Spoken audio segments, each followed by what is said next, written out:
Ladies and gentlemen, I wanted to tell you guys about this story, and I thought it was a little bit odd, and it definitely has a lot of moving pieces to it.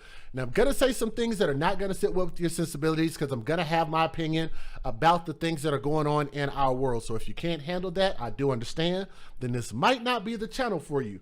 But for now, I'm going to give you guys the details about this story because it's a little bit odd, okay? Now, there was a little girl that you guys see right there on my screen right there. Let me see if I can find one of my favorite pictures of her because she seemed to be a very happy little girl. Look just like, y'all can see from this photo. Look just like her dad too. Let me see if I can pull that photo up with that big old bright smile. Give me a moment. Let me see if I can find it. Beautiful little baby girl. Right here. This is at least one of them. But she seems to be a happy, typical 7-year-old child. But let me tell you guys about her story. Her name is Julissia Batties, which is spelled Julissa, and I hope that I'm pronouncing this baby's name correctly. If I'm not, please understand that some of these names are so unique, they can be a little bit difficult to pronounce. Julissia Batties, B-A-T-T-I-E-S, was found unconscious with a head injury and had been the subject of a child welfare case since birth. That paragraph alone is a mouthful, and let me explain why. This girl did not stand a chance. Let me explain why. She has been the subject of child welfare cases since she was born. Year after year, after year, after year, after year, after year. Thank you. Plenty of red flags. I'm not so sure that we can blame the system, especially when a lot of these things are not happening. The system is not the one beating these kids, spanking these kids, abusing these kids, punching these kids, abducting these kids, molesting these kids, shooting these kids, and drive-bys. Does everybody understand what I'm saying? I hope everybody's not getting pissed off yet. We're just getting started. Don't run off yet. If you guys are listening, please click the thumbs up. It will help share this baby's story because her story does need to be heard. She's a beautiful little girl. Her father is distraught, and I'm going to tell you guys something. I don't say this often, but I believe that this father is really, really distraught because a lot of times we end up not really hearing from a lot of fathers in general. But this is the biological father of that baby. We're going to talk to him. We're going to talk about him here in just a moment, okay? But that alone is a huge portion of the story. She's been the subject of abuse her entire life. How in the F word is that even possible? How is that even possible? Life in a 10th floor apartment in the Bronx was supposed to be a new start for Julissia Batties and her mother, from who she had been taken at birth over safety concerns.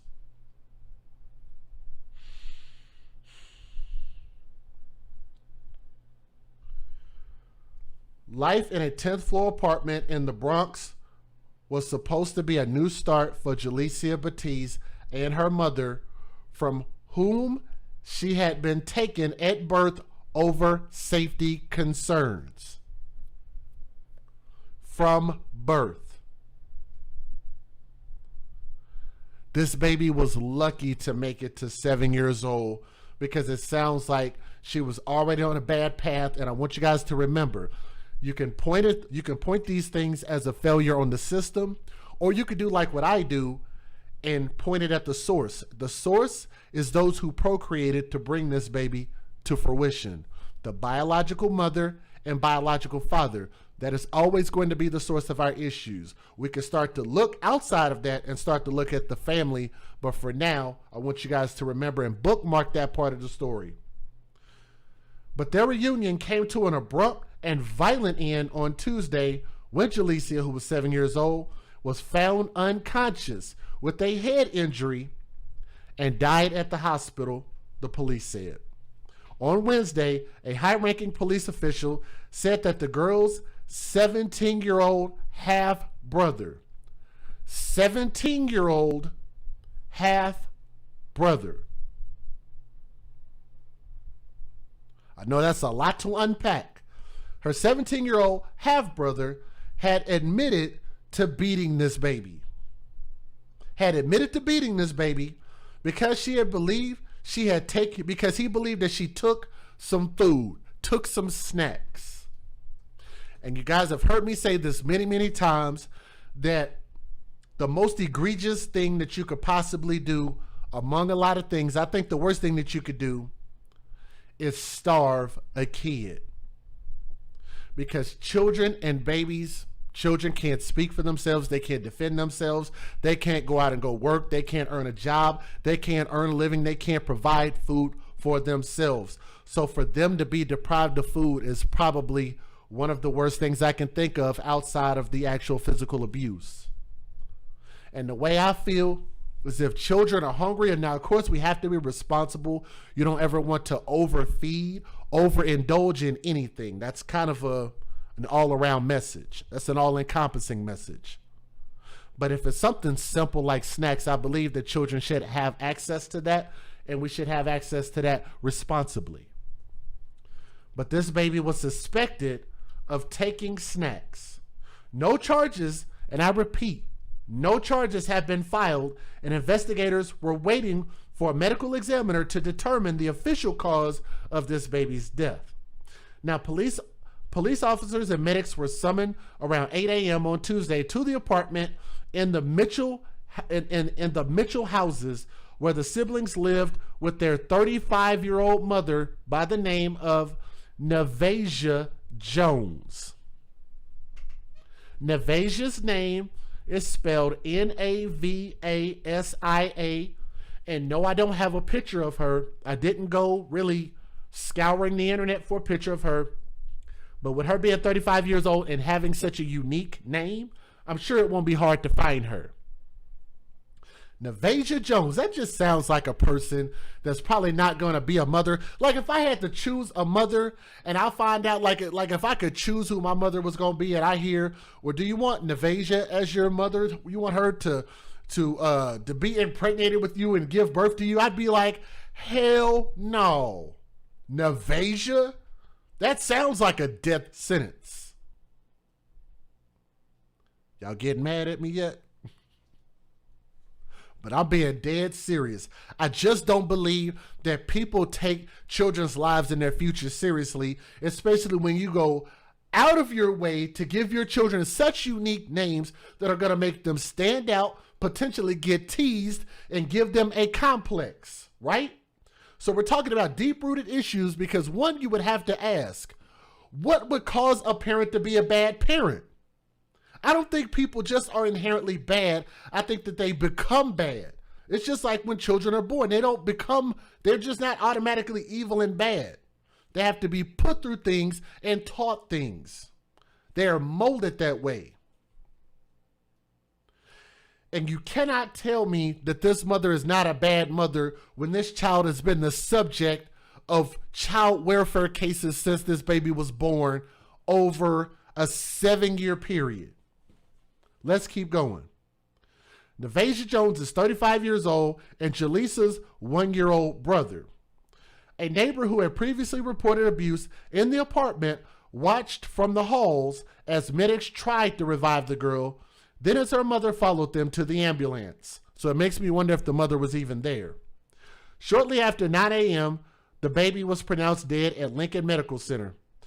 As Julissia's life slipped away, her mother told the police her daughter had fallen and hit her head on a desk around 5 a.m., then started vomiting 3 hours later. How many times have we heard this story? Can anybody in the chat right now, if you guys are listening to the sound of my voice, let me make sure that this chat is working. Y'all type something in the chat and let me know if you guys can hear the sound of my voice.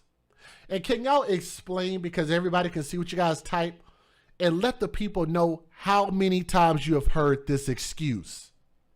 that these children who end up dying from physical abuse, they did it to themselves. They fell. They slipped and fell on something.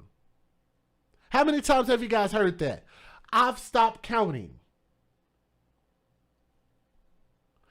The mother said, and I think this should be an arrestable offense because it is her words based on what this article says. It says she told police that her daughter had fallen and hit her head on a desk around 5 a.m. and 3 hours later she started vomiting. But you would also have to ask yourself, is that not at least child neglect on the mother's part? Even the history alone should tell you that there's something wrong with the mom. Yes? But then 3 hours later, and during that time, you didn't take this baby to go get seen by a doctor, not the hospital, not an urgent care clinic, nothing, really? But there were other unexplained bruises on the girl's body. So here's where the story starts to get really on the deep end. Her older half-brother later told investigators about their dispute, according to the police official who spoke on the condition of anonymity to disclose details without authorization. And I can respect that. He was taken to a facility run by the Administration for Children's Services. The case recalled the death of the 7-year-old, or excuse me, the case recalled the death of 7-year-old Nix Mary Brown in 2006. I'm sorry if I pronounced that name wrong, which forced an overhaul of the Child Welfare Agency, although a string of children's deaths have followed under the agency's watch. So Nix Mary was beaten after a family member accused her of taking food without permission. Another story. At least she didn't stay a bathtub. Thank you, True Crime Chaos. Many, many times they use the same excuses, like they go read a book of all the ways to blame a death of a child on themselves. And again, with this food thing, I just would never understand that, but it sounds like they were depriving this kid of food. The same reason Julissia's brother hit her, according to the police official.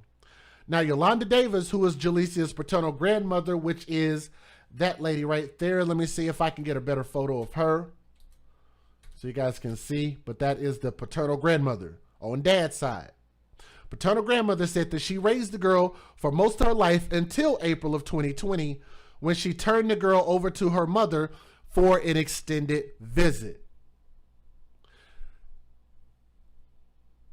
I want to preface this, and I hope Yolanda Davis is listening, and I hope she doesn't get mad about what I'm saying. I sincerely hope that was done through the courts. You know why? Because if it was obligated as a mother and let the